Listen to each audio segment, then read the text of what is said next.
người ban chọn con. Xin dùng con theo ý của Ngài, làm tay chân cho người quyền cùng làm tay cho người bị điên.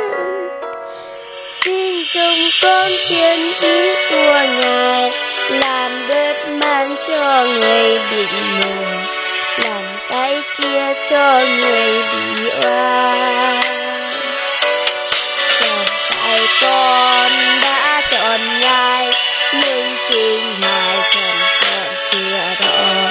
Chẳng phải con đã yêu Chúa, nhưng chính Ngài yêu con từ trước.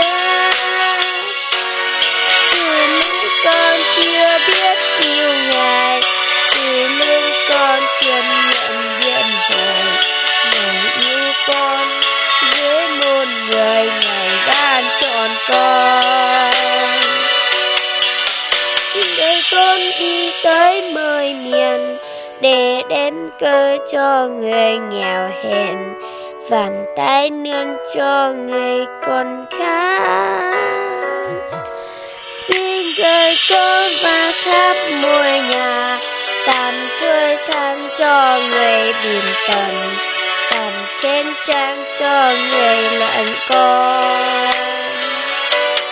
Chẳng phải con đã chọn Ngài, nhưng chính Ngài chọn con chưa rõ.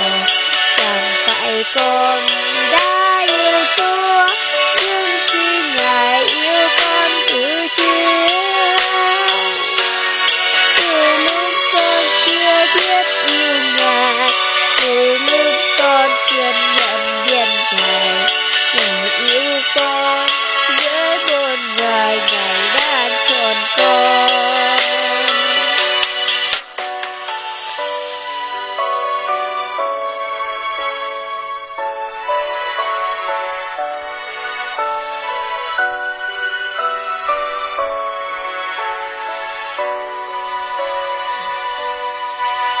Xin cởi con đã khát nẻo đường, bàn tay nắm anh đèo đòi đường, tàu lươn ấm cho người làm ra.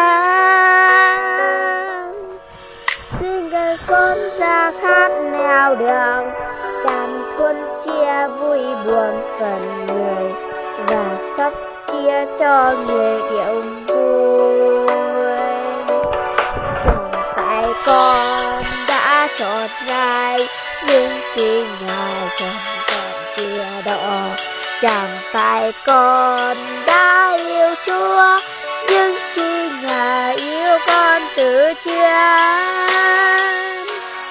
Từ lúc con chưa biết yêu Ngài, từ lúc con chưa nhận biết Ngài, Ngài yêu con dưới một người, Ngài đang chọn con.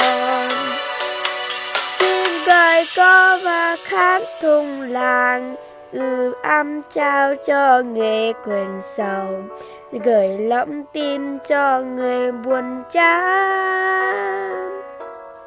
Xin gửi con và khắp buổi lành, niềm vui trao những người buồn phiền, người lắm lo xin gửi bị an. Chẳng phải con đã chọn Ngài, nhưng chính Ngài chọn con chưa rõ. Chẳng phải con đã yêu Chúa, nhưng chính Ngài yêu con từ trước. Từ lúc con chưa biết yêu Ngài, từ lúc con chưa nhận biết Ngài, Ngài yêu con dưới muôn người, Ngài ban chọn con.